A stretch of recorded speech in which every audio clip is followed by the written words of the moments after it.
నమస్కారం కృష్ణారావు గారు. అవిఆర్ టాక్స్కి పునఃస్వాగతం. స్థానిక అంశాల మీద మనం మాట్లాడుకునేటప్పుడు ముఖ్యంగా ఆంధ్రాలో క్రితంసారి మనం బీజేపీలో లుకలుకలు అనేటువంటి అంశాన్ని మీరు ప్రస్తావించింది చాలా బాగా వైరల్ అయింది. సో దాని మీద ఇన్ఫ్యాక్ట్ ఇప్పుడు మనం చూసుకుంటుంటే బీజేపీలో కొంతమంది అసంతృప్తి జ్వాలలు ఇంకా పైకి పెళ్ళిబూతున్నాయని అనుకోవచ్చు. రీసెంట్గా పరిపూర్ణ స్వామి గారి స్టేట్మెంట్ కనుక చూసేటట్టయితే ఆయన చాలా చక్కగా మాట్లాడారు.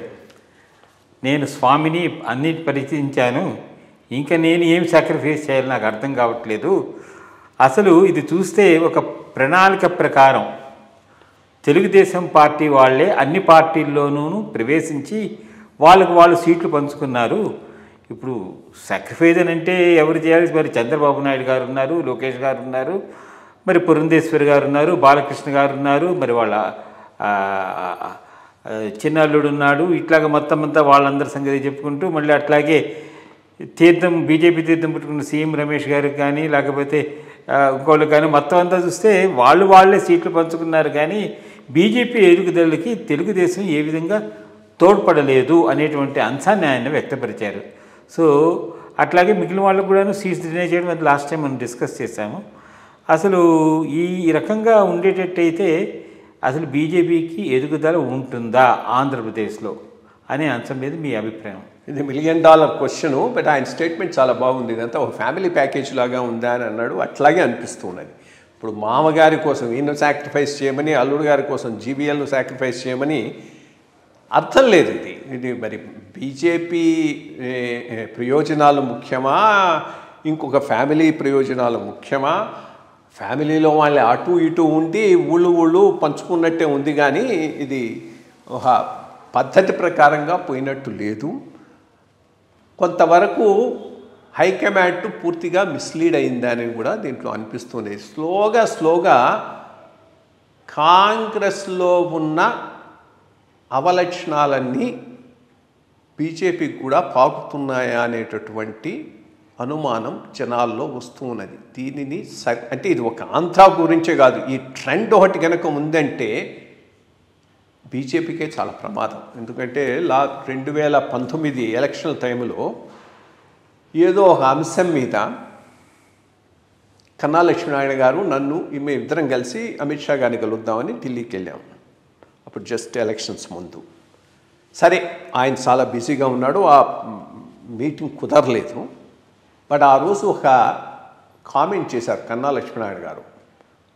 I felt happy. బీజేపీ గురించి మంచిగా అనిపించింది. కృష్ణరావు గారు ఇదే ఇట్లా గనక హైకమాండ్ను గడవటానికి ఢిల్లీకి వస్తే కాంగ్రెస్లో అయితే ఆ పేషీ ఫెలోస్ పీక్క తింటారండి. మా చుట్టూ తిరిగి మా హోటల్ రూమ్కి వచ్చి అదడిగి ఇదడిగి చేస్తూ ఉంటారు. ఈరోజు ఎంత హాయిగా ఉందో ఎవరూ లేరు. ఆయన కలవటానికి వచ్చాం, టైం దొరికితే నేను కలుస్తాం, లేకపోతే సరే ఇంకో తడ వస్తామన్నాడు. సరే అట్లాగే 2 రోజులు టైం దొరకలేదు, నేను వెనక్కి వచ్చేసాను, ఆయన నుండి కలిసి వచ్చాడు. బట్ అదొక ట్రెండు. బీజేపీ కాంగ్రెస్ కన్నా డిఫరెంట్ అనేది ఎస్టాబ్లిష్ చేసింది. అంటే ఈ పేషీలు, ఆ పవర్ బ్రోకర్సు, వాళ్ళ ఇన్ఫ్లుయెన్స్ ఉండటం అనేది అంతగా లేదు.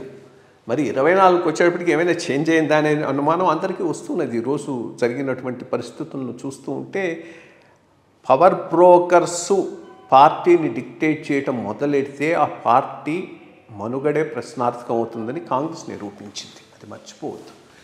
సో అటువంటి పరిస్థితులు లేకపోతే ఇంత టోటలీ ఏ రకంగానూ సమర్థించుకోవటానికి వీలు లేని టికెట్ డిస్ట్రిబ్యూషన్ జరగటానికి వీలు లేదు. ఏనాటికైనా బీజేపీ ఆంధ్రాలో ఎదుగాలి అనుకుంటే దానికి ఒక మూల స్తంభం బీసీ ఉండాలి. బీసీ కార్డు మీద, బీసీ ఓట్ బ్యాంక్ మీద ఎదగాలి. ఇచ్చిన మొత్తం పార్లమెంట్ సీట్లో ఒక బీసీ లేడు. రెండో మెయిన్ కమ్యూనిటీ ఏదైతే వీళ్ళు కల్టివేట్ చేసుకుంటూ ఉన్నారో దాని మీదనే ఆ పాయింట్ మీదనే సోమవీర్రాజు గారిని కూడా తీసుకొని వచ్చారు. కాపు కమ్యూనిటీలో ఒక్కడికి పార్లమెంట్ సీట్ ఇవ్వలేదు. ఇటువంటి డెసిషన్స్ ఏ రకమైనటువంటి మెసేజెస్ పంపిస్తాయి? విశాఖపట్నంలో అంత గ్రౌండ్ వర్క్ చేసిన వాడిని కేవలం మామగారికి ఒక సీటు ఉన్నది, మళ్ళీ అల్లుడు గారికి రెండో అల్లుడు గారికి సీటు కోసంగా జీవీఎల్ సాక్రిఫైస్ చేయాలి అని అంటే అర్థం లేదు కదా. మరి అది టీడీపీ నుంచి వచ్చిందా, బీజేపీ నుంచి ప్రపోజల్ అట్లా పోయి టీడీపీ యాక్సెప్ట్ చేసిందా, వెనక ఒక లాబీ నడుస్తూ ఇటు బీజేపీని టీడీపీని రెండింటినీ అదే రకమైన వాయిస్తో హైకమాండ్ ముందు చెప్పించాయో అర్థం కావట్లేదు. ఆ రకంగానే ముందు చూస్తూ ఉంటే ఇది ఏ రకంగానూ పార్టీకి అయితే లాంగ్ రన్లో మంచిది కాదు. ఈ ఫీలింగ్ అందరికీ బాగా ఉంది. ఇన్ఫ్యాక్ట్ దీని ఎఫెక్ట్ కూడా కొంతవరకు ఈ ఎలక్షన్స్లో కూడా మనకు కనిపించవచ్చు. బట్ చూడాలి, అంటే ఇవ్వటంలో ఇది లేదు.